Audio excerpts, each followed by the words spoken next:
Ladies, let's talk about where we left yesterday with the remarks from the ladies.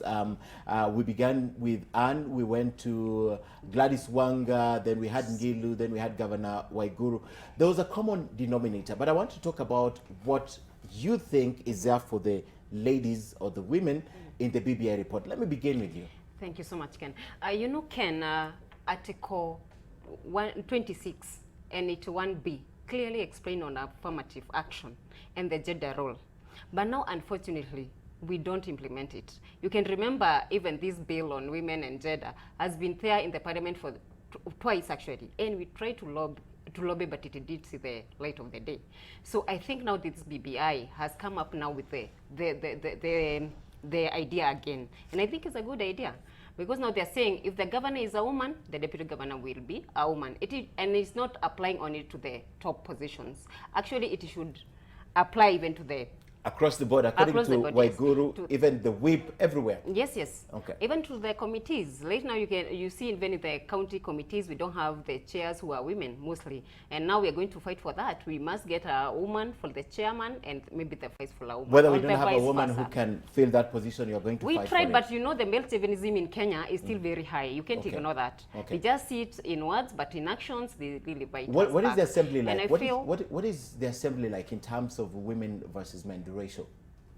Right the men now, are still higher than the women. The men are like still double. higher. Yeah. Okay. Yeah. Okay. And also, like I've said, the male chauvinism, it's very high, and we can't ignore that across the country, up to the mashinani. And that's why we are saying, even if it's the committee, Munanda, the cattle dip committee, it should have women represented. Yes. Okay. And I am very happy to have read the BBI report and see that the women are being considered. First and foremost, there was this issue about affirmative action and it being scrapped off, and it was being speculated that the women rep position was to be taken away. So that's something good that it has been retained, because women, we are 50.5% of this economy and this society. You just beat us with the 0.5. I mean. We are still 50.5% of this society. Therefore, we should have as much representation, because majority of the time women have felt that majority of their issues are not being articulated by the men.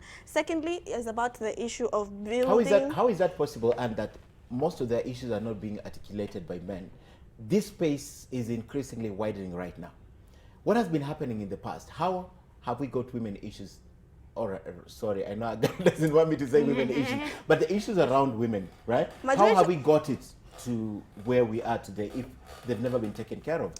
They have, you know, the thing is, we have had to work so hard as women, and women have had to fight so much and fight bureaucracy amongst the men whenever they wanted to pass anything to do with women, because the majority of the time, men feel as if we want to take up their spaces. We do not want to take up their spaces. I'm a man, I'll tell you, I don't feel like you want to take my space.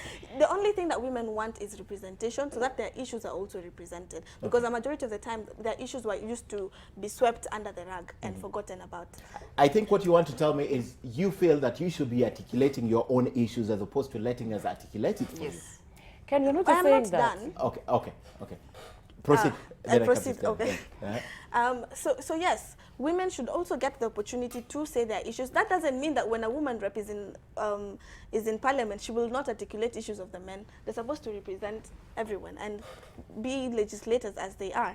Secondly, the issue of building the economy from the grassroots, that's something that has made me really happy, because we see our mamambogas down there are the ones who usually are at the grassroots. So women have been incorporated in the BBI, because in the BBI report, because now instead of having the top-bottom rule, it's now the bottom-up rule. Because before, you would find it never trickled down. You know, money was always there at the top, and that was it. It never got to the mamamboga in the rural areas. I want to speak to Stella, but I want to ask you a personal question. Standing before that congregation, majority the age of your father, and being given an opportunity to address those issues, do you even feel these people really understand where I'm coming from? Or you still feel there's a struggle to make them understand? I believe that they would have wanted to understand. Majority of the times, they do know the problems that we, the youth, are facing. I just believe that they have not taken us seriously enough for them to do something. Do you think when you articulate such a thing, they take you serious? Yes. You believe they do? I believe that they did take me seriously yesterday. Okay. Yes. Okay. Let me come to Stella now. Ken, the first observation that we must make here is that when this document was done, the BBI, what was it been called? The original document for BBI. It has been sitting in the State House website for a long time since the handshake. Women were not mentioned, neither were Or the 9-point agenda. Yes, thank you, the Yes. 9-point agenda. Women are not mentioned and the youth were not mentioned. So women and youth have had to hustle their way into this BBI conversation to even get mentioned. Okay. My observation from the reading of this report so far is that women and youth have not been mentioned sufficiently, especially because these are groups that have been systematically excluded from governance and even deliberately set aside when decisions had to be made, especially for youth. It has Using been systematic and deliberate in one sentence. Yes, is a serious and, one. and for me, why I'm pointing out these things is because I need us to understand where the problem is coming from. Okay. When these two groups are not on the table, it becomes very easy for the men, and I will call them the men for now, to just leave them out of the conversation. Yes. The reason why we haven't deliberately planned for employment of young people or where they should go to when they finish their education is because we had people legislating who already had jobs, and therefore they would not fathom what it meant not to have a job. Yes. So eventually, when you ask them to have a conversation about a young person having a job, they imagine that a young person has to go through their hustle to get a job. When you ask them to have a conversation about why the woman needs to be represented, they're thinking, I'm the one who provides at home, so why does the woman need to be in this room? But think about it, Ken, and we were talking about it during the break. Without Her Excellency Njoki Ndung'u in the parliament nominated. Was that 9th Parliament? Yes. Yes. We would never have had the Sexual Offences Act. Yes. You know, why did it have to take that long when men are normally the angriest when their daughters are raped? When their daughters are defiled, rather. Why did it take that long? Why did it take a woman's voice? And if you go through all the legislation that supports women in parliament, you will trace it all to a woman representative. Apart from that, the figures have been given here. Since we are 50.5% of the population, our voices must be included in the conversation. One of the things I have noticed about this BBI report is that when they talk about the executive, still, women are not even a factor there. It is when they're discussing devolution that the women have come up, and they're now proposing. Actually, there was a smile when that was mentioned right at the top, even at the presidency level. Yes. I saw the smile between President Kenyatta and William Ruto. I saw them, yes. Now, they're proposing that the running mate of the governor be a woman. I would have assumed... Or a man. I would have assumed this would have been automatic, because if you're a man and a governor, why not get a woman as your deputy? What happened to merit, Many... What happened to merit? Are you saying... Ken, that there are no women who merit. No, I'm only saying if we are four in the room here and I'm the most qualified, you should allow me to be. So merit is great. Yes. Merit is great, but merit is great in an environment where the playing ground is level. It's level. The playing ground in Kenya is not level. We must get to a place where, first of all, we provide... Stella, how is the playing ground not leveled? We go to the same schools, same institutions, taught by the same teachers. How is it not leveled? You still feel you're superior. It's a feeling. Going to the same school. Yes. Going to the same schools is a very recent affair. Remember, we're just coming from a past where girls were not even allowed to go to school. It is the effort of pushing that has allowed girls to go to school and find themselves sitting next to a boy in class. Now, they're going to school, they're performing very well in the private sector, you know. And then they get into the political scene and they discover that no man is ready to vote for a woman. How do you say that when Annie is sitting here? The few who are ready to vote for a woman yes. are voting, but they have misgivings about whether or not they how do you vote. Say that and Annie is sitting Recently. here? No. Tell me, how do you say that and Annie is sitting here? I'm trying to say... but he's elected by both. I'm trying to say that Anne is the product of change. Very slow change, subtle change. Okay. Yes. Just recently, I was traveling from Nakuru, and I remember this gentleman saying, "Hii gari itaendeshwa na huyu mwanamke." The driver was a lady? Yes, it was a lady. And in my, I didn't have a problem. I had not even thought about whether there's anything wrong, because, I mean, I drive myself, so why shouldn't another woman drive me? And immediately, and the man was probably from either Rift Valley or Northeast, and I could not tell. But then he was disturbed by that fact. Now, if that's how he thinks about driving, how much what more about leading? for a woman leading? Yes. Okay. Yeah. So the level is not... You're a product of this level playing ground, Anne. But it has, how long has it taken? It has taken the University of Nairobi 60 years for them to have a woman to represent them as their chair. So 60 years. Yes. How difficult was it? It is very difficult because the level, as she has said, is not fair. But you managed. By the grace of God. And do you know why we haven't managed in Parliament? And luckily, the National Gender and Economic Equality Commission has done a very good report tracing the steps of the 2000 gender principle implementation. Men known in this member have fought this thing, and I'm speaking from the former AG. They're still fighting it. From the former AG to members of Parliament in the House. If you read the report, you'll see clearly where the battle was. You know, having a task force chaired by the former Attorney General, and then he does not implement the recommendations of the task force, keeps coming back with resolutions from elsewhere after the task force has agreed on one thing or the other. Parliament being unable to pass a simple law to have a third representation of women. It actually takes the And women parliamentarians to take level? the men out for coffee so that they're able to It's called lobbying. Yes. It's So that they called can even put something in It's place called that would lobbying. help their daughters. It's called lobbying. And it still didn't work. I can tell you It for still sure. did not work Tried because twice. look at the Twice. composition of Parliament the last time they tried to implement or to pass this bill. Even the women folk were not in Parliament to begin with. And I can shock you now, Ken. We still have counties that doesn't have women registrations up to now, beside the women rep. We have counties Like that which one? doesn't have Like which one? so many. Totally, Okay. totally, Totally, no no women woman MCA, no represented. woman MP, no woman senator beside women rep. And even in the so it's a concern. even in the We counties still, with that problem, Yeah. we must acknowledge that it's not because the legislation doesn't support top-up, because the top-up system has actually helped the county assemblies. Okay. we are trying, But then at the national level, we have nothing. Okay. So So the men that just talking without implementing, they're not helping us. We tried the he for she, it didn't work. So you guys, you're just doing it in papers, in talking, but in the real, you're not supporting us. how That do is we why support? we need to support how- ourselves and raise our voices. I agree with that. Yes. Stemming from what you have said, that every legislation that touches on women Is done has by a been woman. brought to Yes, Parliament by a through woman. a woman, right? All of them. Yes. I wish I could do that audit to know if all of them. Let's do it. In other words, Yeah, there is it no is true. legislation, even on FGM that was brought. Oh, that was No. Cecil in Barile. Yes. Yeah. Oh, okay. Just ate my words there.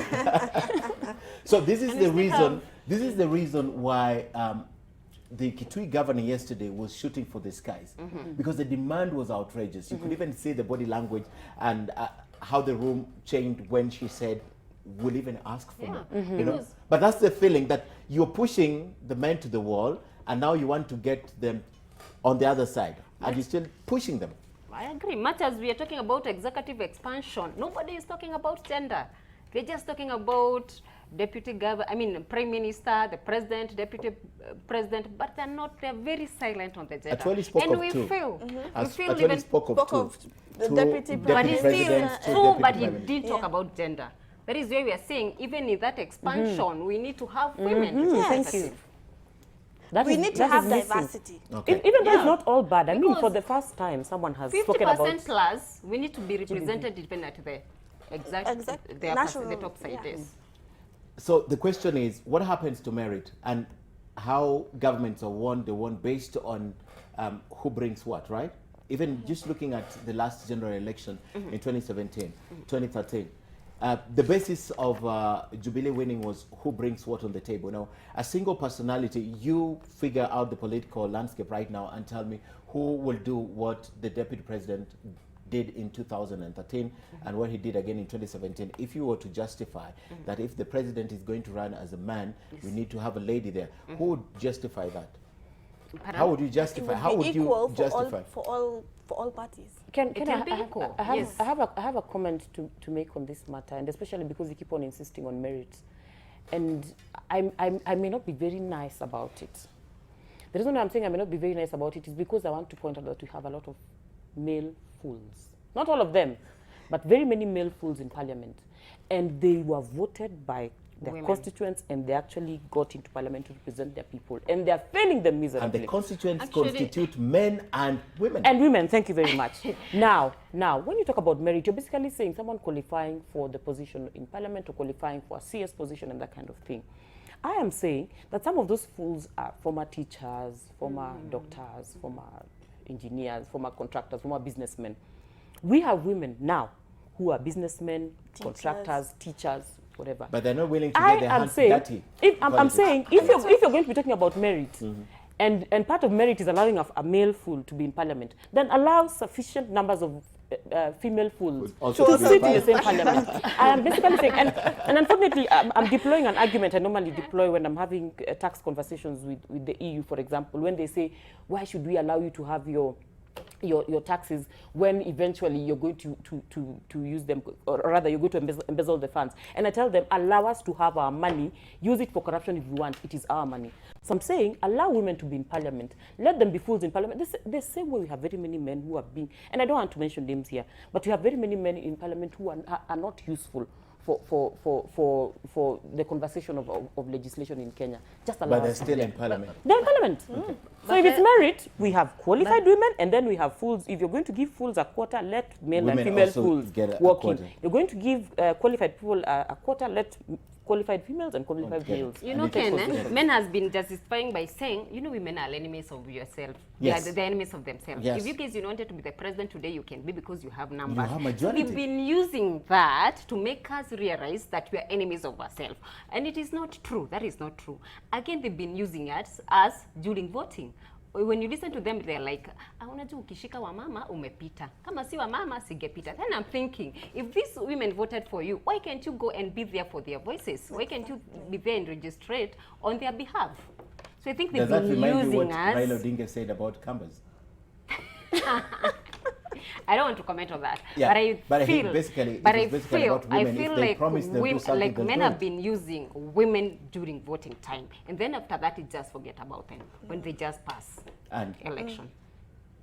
I totally concur with both of them. Men have been using women for the longest time, and it's about time that we do see women also rise up. About the issue of merit, she has put it very clearly, that women do have that merit. And if you cannot say that you would not have women also in big positions. So you're trying to say that the women already in parliament do not have merit, and that's why we cannot add more of them there. okay, does it matter and how this is being demanded for? Does it matter how the women are pushing for this?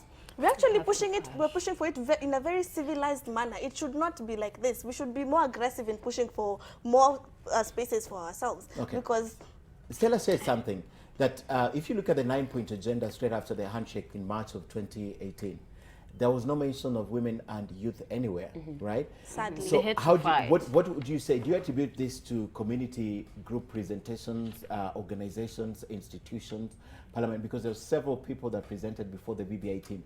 How would you attribute the fact that the issues around women got its way to the BBI? I would attribute it to women actually going and speaking out in front of the BBI team. Pushing and Because I was among the lobbying. people who actually presented to the BBI team. And I believe that through that, now we have the youth included somewhere. I believe that through the women of Embrace going, because they did present, right? They through did. the women of Embrace going and presenting, then we have women issues being talked about. Like now we can see in the BBI report, there is now mention of GBV. That is something that normally would be cast aside and said, no, we can't talk about that. Okay. And yet it's a big issue. But It's a very big issue. We also need to observe that there are a number of reports that were done by women to the BBI, Ken. And part of the proposals that were made by women address the issue of how women will get into these positions of power. And I remember there were specific recommendations made on nomination processes in parties, Party which list. normally push women out. Party list and, of course, the mainstream nomination where it's extremely violent and it's actually not a space where you'd want to see a woman participating in. But Ken, I realize that just one statement has come out of that nominations shall be done transparently. That basically means every recommendation that women made, some of the nitty-gritty, Yes. the subtle issues that actually affect women have not come out in this report. Okay. But it is not because the women did. I had what Embrace presented. I had what the National Women's Steering Committee presented to, and I read the reports, both of them. Okay. There were specific recommendations on nominations, specific recommendations on party lists that have not found their way into this report. Okay. What am I saying? That's no, there's no attention is not being given to actually the issues that are eventually affecting women's participation. But even as you ask the question of how women are asking, I don't know why women are expected to ask for these positions nicely. When you're asking Yeah. someone not to kill you, Ken Mijungu, you will not be nice about it. And if you're nice, it will be because they're just about to kill you. So you'll ask politely. What I meant is when you're asking for these positions or slots, and you demanding about them, demanding for them, as opposed to probably ensuring that there's a system, a framework that they get this position. I've just made many reference to the times. report that Ngek has, and I think every Kenyan should read that report. Yes. They have actually done an entire roadmap of where this process started, and you will notice that negotiation has failed women. Okay. If negotiation has Yeah. failed us, then we need to come to a place where now we are aggressively demanding for what is ours. There is Because something right that to I- a question, the right to actually, representation. someone That's why we talked asked about me. lobbying, that these women have been lobbying for the longest time, But and it's it not hasn't happening. worked. Okay. You know, So maybe we try something else. even if you look at the composition of the BBI team, the one that was being led by Yusuf Haji, if you look at it, there was no youth. So True. there was no youth. All of them were much older people. No, they say they're young at heart. No. At least For we how just long to will see we be somebody. told that they are young at heart? Does it mean that youth also were not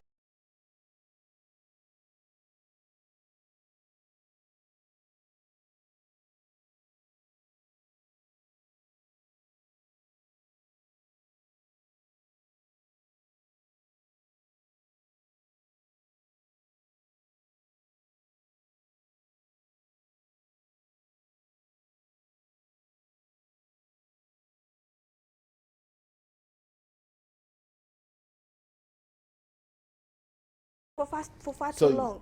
the youth wanted to sit and listen to the presentation.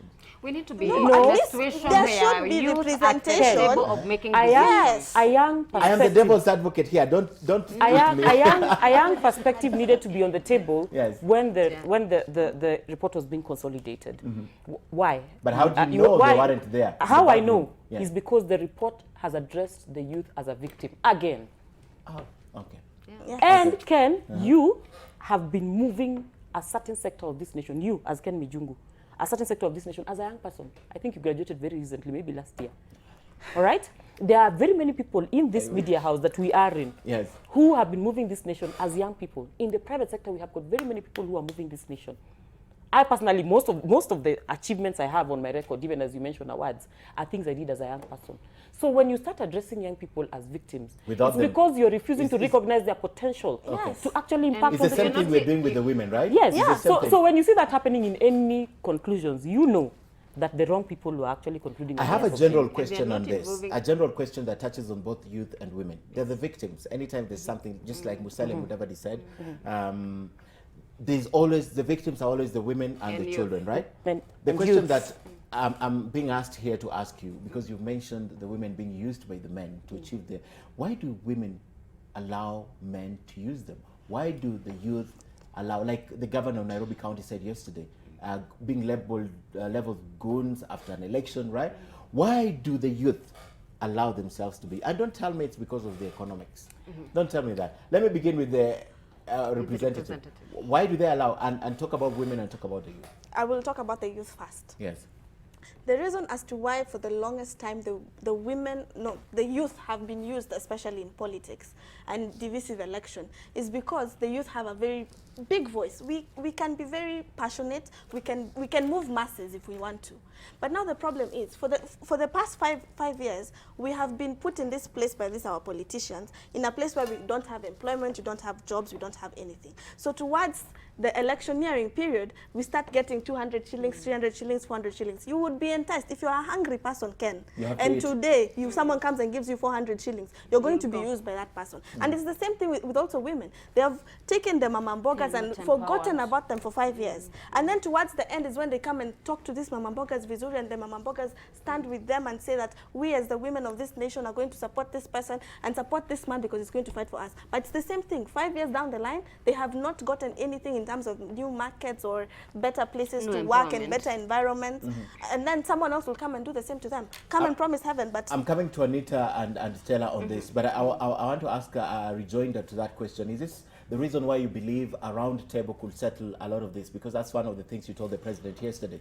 I do believe that the president needs to speak to the youth. The president has had roundtables with so many people. He calls the politicians to Sagana and speaks to them. That's the same thing you should do with the youth. He should. But He how are should we going to find- make this election today? And you have you have a permanent seat right there. The youth council have a seat. But how are we going to get the other youth? Because ultimately, There are so many groups representing different types of youth. Kuna bunge la wananchi, kuna very many different groups, Emerging Young Leaders, Emerging right? Leaders Foundation. Emerging Leaders Foundation, there is AYLF. There are so many groups where young people have subscribed to that they can use. There's even CUSO for universities. So for them to get young people that they can speak with is very easy because we are organized. Majority of the times they say they cannot speak to the youth because the youth are not organized. Let me tell you, the youth are organized. It's just that they have not given us an opportunity for us to show them that we are organized. How organized you are. Yes. So you believe that roundtable you're calling for would be a solution? I believe it would be a start. A start. But you Yes. believe you'll get it? We'll continue pushing and pushing and pushing until we do get it. Okay. Okay, let me come back to the question I asked earlier. That was a little bit on her. You know, Ken, first of all, let me just point out that if the president was serious about this global position he has gotten, roundtables are something he cannot avoid. He should sit with young people and constantly get the pulse of what is happening with young people, constantly get their opinions about what their priorities are. The good thing is that amongst the youth leaders in this country, he can actually even get opinions about the global conversations that we are engaging in. And I would endorse the call for a roundtable with young people. But having said that, why do youth and women allow themselves to be used? Now, number one, when you're participating in politics and you do not have the resources to support yourself, sometimes you find yourself in a situation whereby you're supported by your mentor in politics, especially for young people and women generally, but young people mostly. Once your mentor supports you, they are training you on how to maneuver the political ground. Sometimes you are expected to support the things that your mentor is supporting. And when, basically, he who pays the piper dictates the music. For women, though, I have realized that there's a huge amount of intimidation, and I wish we had, you could probably host a panel of sitting members of parliament to just give you an experience of how this happens. Many times when a woman asserts herself too much, they're decampaigned by the party. I will not mention the political party here because I would have wanted them to be here to actually speak for themselves and say what happened. But I know that there are very many women who have been decampaigned because they try to stand their ground, try to defend their own positions. Are they subservient? For example, an elected female member, are they subservient to the male members of parliament? Sometimes they feel like they are. This has got to do with where we are coming from. But then, ideally, as time goes by, many of them have begun realizing that they do not need to be subservient to anyone. Thank God for the likes of the Honorable Millie Mabona, who, irrespective of what you think, she will speak her mind, and then you will sort out your beef later. Okay. You know, and I'm hoping that with these examples, we will get many more women who will begin speaking their minds and begin holding their position. Okay. But when it comes to the ground, most of those women are coming to the conversation late. They lack information. Lacking information, of course, puts them at a disadvantage, and therefore they are probably very easily sold to the highest bidder. Okay. So we also need to reflect on how much civic education we do for women and youth, reflect on how much investment we do for them in terms of understanding the process, reflect on whether or not we have told them they can actually say no to the person who comes to them. Okay. Because there are women in this country who believe that the person they are told to vote for is the person they should vote for. And they're dictated perhaps with their husbands also. Correct. Vote for this Sometimes person. The decision- violently. the Sometimes the violently. decision the So husband has taken. it's a combination of factors that actually come from our past. And, Okay. and we shouldn't complain now because a lot of progress has been made. And with a little bit more work, we shall have emancipated most women from this cage they have been sitting in, and they'll begin exercising actually themselves. Okay. I will say, though, and this with caution, that I think women and youth have made it very easy for the men to penetrate them. Okay. So they should actually assert themselves a little bit more in the coming election and in even governance conversations in future to ensure that even when a man is willing to pay for your position, you actually speak what you stand for.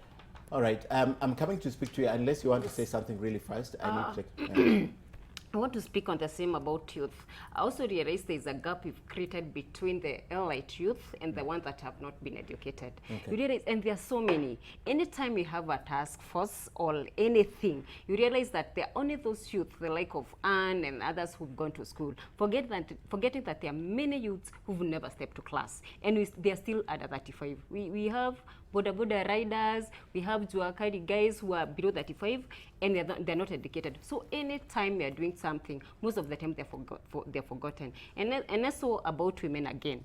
I noted again, we tend to forget that there are women who are not educated as well. And anytime there is those committees and decision making, you only go for the elite women, which is, again, a bad idea. You should consider that there's that Mama Boga who her idea might bring a very good thing, but they are always forgotten. So I think it's a good idea anytime we are doing this task force, we remember even those people who are not educated as we are. We include them. Yes. All right. So that's a good thing, because I'm looking at the composition of the Judicial Service Commission, for example. You know, the president nominates, I think, 4 or 3, just completely from the public. It doesn't matter who they are. And they're going to sit with lawyers and learned men. All right, I'm coming back to finish this conversation, and my question will be this.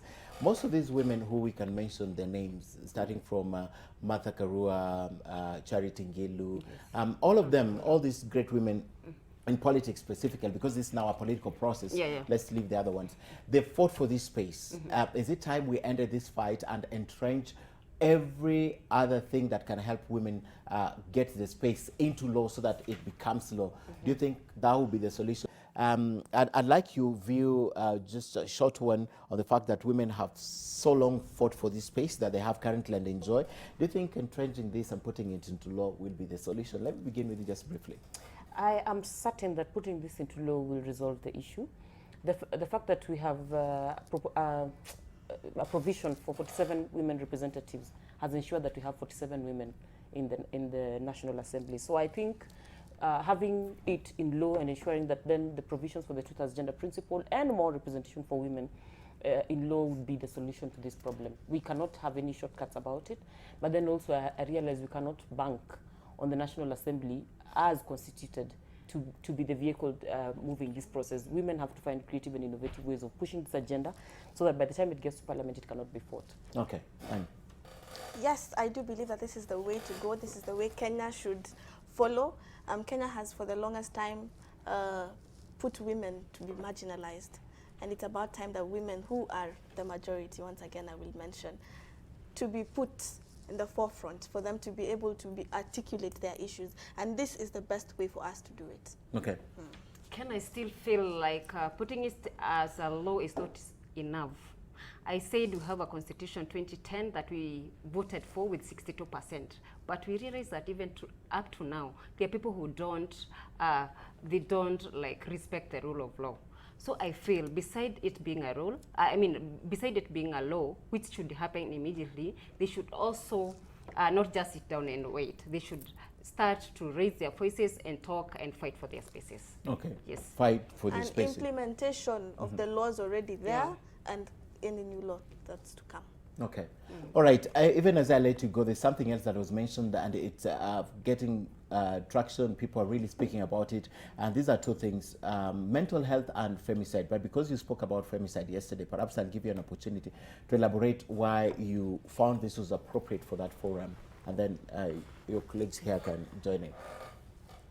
The reason why I thought it was very important for us to speak about femicide and gender-based violence is because back in April, I even did a vigil at the University of Nairobi together with other women leaders, because we had seen so many girls being killed, and we were saying it was being taken to be mental depression amongst the youth, but they were not talking about the issue. The issue was young girls are being killed, and we need to stop young girls being killed. So it was very important for me to also highlight it to the president, because I expected when you have a catastrophe in Kenya, he comes out and talks about it. But there was this catastrophe in Kenya where girls were being killed, and it's still happening till to date. Let me tell you, Ken, 2 weeks ago, a week ago, last week, a girl from Kibabi University, she was raped. After being raped at night, and she's going to her hostel, she was raped. After being raped, her arm was cut off and her knee was cut off. Isn't that gender-based violence? And it is something that we're keeping on reporting every single day. 2 days after, we hear about a girl who was killed in Kasarani. But still, the government has been very quiet about speaking about issues to do with gender-based violence. So it was very important for me to talk about this thing, because he has always come out clearly to speak about issues that are affecting Kenyans. But it seems on issues of women, they are quiet. Okay. All right. Do you want to go? I think we shouldn't just sit and wait again. For the longest time, people have been talking about gender violence, and it has not been acted upon. It is not only young women that suffer from this. We've seen even married women suffering so much, being killed every day. From different regions, we've seen from Nyeri County to Kisumu County to Taveta County, like everywhere.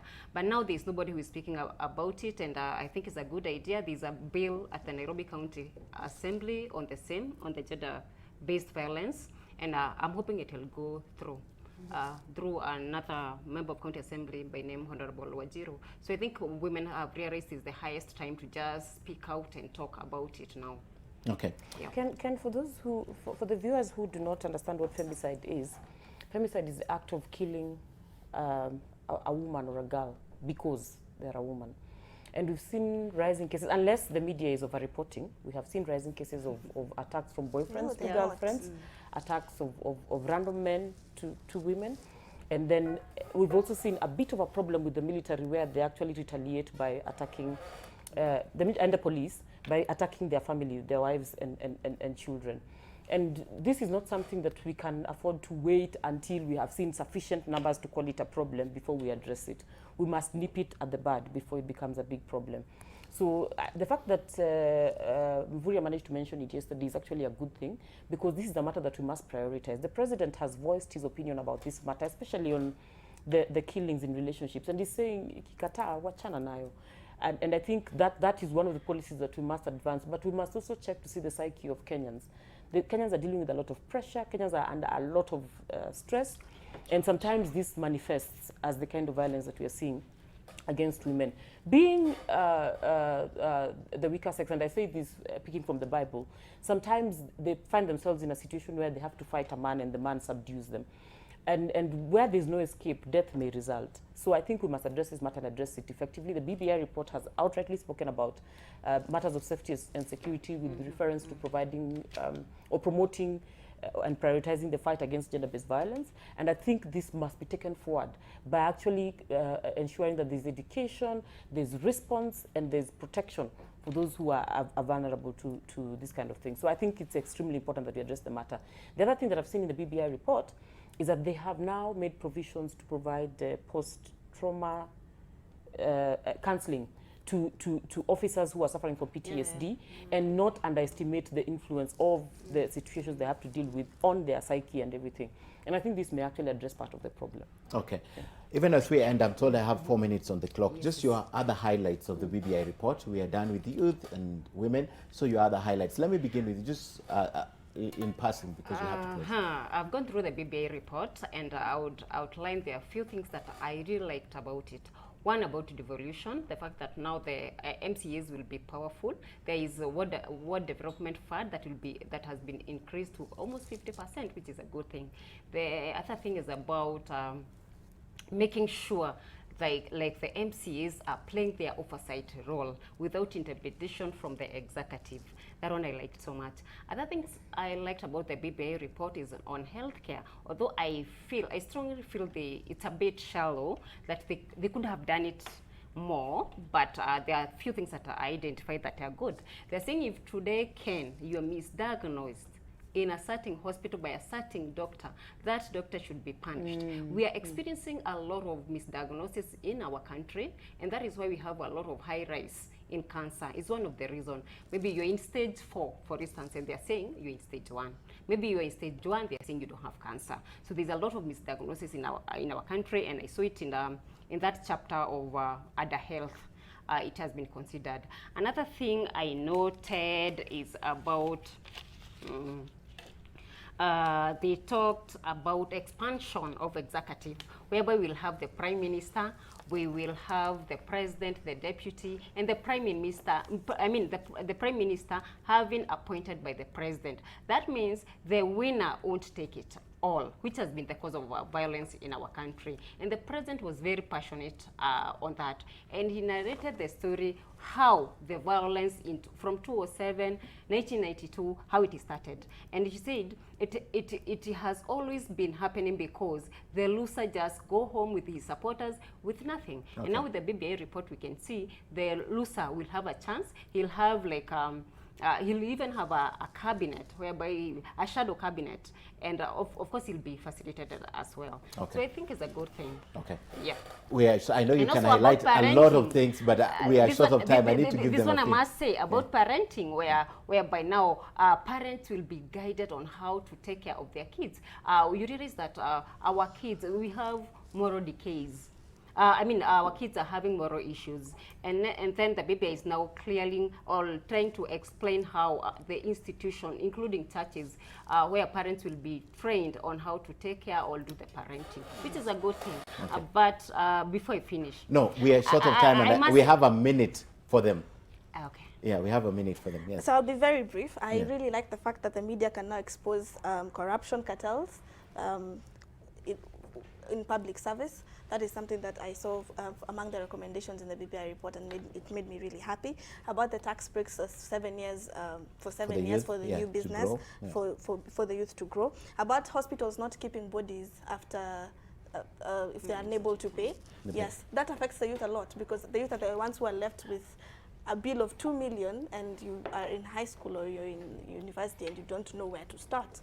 Mental depression starts there. So that's something that you're unable even to move on from burying your parents. So that is something that really made me happy. Apart from that, was the issue about strengthening the control of budgets office. Yeah. That was really good. And then an index to measure progress, because without this measuring of progress, that's why We'll we're never- hearing there are so many policies in place, but not being implemented. Institutions are not doing what they're supposed to be doing. So there should be an index to measure progress. Great. Stella. Ken, because there's limited time, I'm going to leave out some of the issues we've already discussed mentioned, about yes. running mates and fighting GBV, etc. But you know, my core business is anti-corruption and tax justice. So I'm extremely excited about the fact that cartels have been mentioned in this report. I'm disturbed completely and very curious about the language that has been used. They're talking about minimizing the power of cartels and to influence policy. I don't know why we should be talking about minimizing the powers of cartels instead of abolishing cartels completely. Because they are reality. that we can deal with. Instead of abolishing cartels completely, I am excited about the provision of 5% of reward, 5% of the proceeds of corruption to the whistleblowers. Once the prosecution is successful. Yes, I am extremely excited about the ban of all public officers doing business with the government. I'm curious about why they're suggesting that they should also not engage in business outside government, because I imagine they would need a side income. Yeah. But then I'm extremely excited about that. I'm excited about the fact that we are now focusing on and talking about ensuring that we increase the spending on development to 70% of the budget. Yeah. I hope it's not all talk. I am extremely, extremely excited about the fact that we have now reduced the time that the commissioners in the IBC will serve, because we need to make sure that there's very quick turnaround to avoid a situation whereby the returning officer and the commissioners and you know, the secretariat Even are actually the fact that the chair yes. would be executive. Correct. Yeah. I'm also curious about why we have not seen the fair agenda in the conversation about the expanded executive. I think that one of the issues that women should pick up very fast is to see the inclusion of this. Okay. And then, of course, in closing, I'm extremely excited about the strengthening of the judiciary as an anti-corruption tool. Okay. And especially the option of having a judiciary ombudsman versus the CAJ, and having citizens getting the option. Okay. The last thing, You Ken, need to. Yes. is the You is the Office of the Public Rapporteur. I'm on record on this studio having spoken about the fact that public participation in Kenya has really been done the wrong way. So I would love to see how this Office of the Public Rapporteur would work okay. in ensuring that then we democratize decision making in our system. You wanted, I have 10 seconds if you wanted to say the last Yes, thing, yes, because yes. I have to let you go also. I want to say this. The President and the Right Honorable Raila Amolo Odinga, they have the goodwill to make sure that these youth, I mean, these BBI thing works, all succeed. But unfortunately, there are those people around them who are not taking it, I mean, they're not taking this document serious, especially what happened yesterday. I didn't like it. Okay. I didn't like the fact that Jeanette was the MC. At least they would have looked for a neutral MC to neutralize the whole thing. I think they need to change on that. Great. This is And BBI. you want 5 seconds also? I want 5 seconds to say I really do like the fact that Duma centers will have a desk being manned by a person who's a business expert, so the youth have an opportunity to not just delve into business, but they're guided. Yes. Now that you're Great, making great, political... great. I have to look at the time. I have to go. Just one I have line. to go.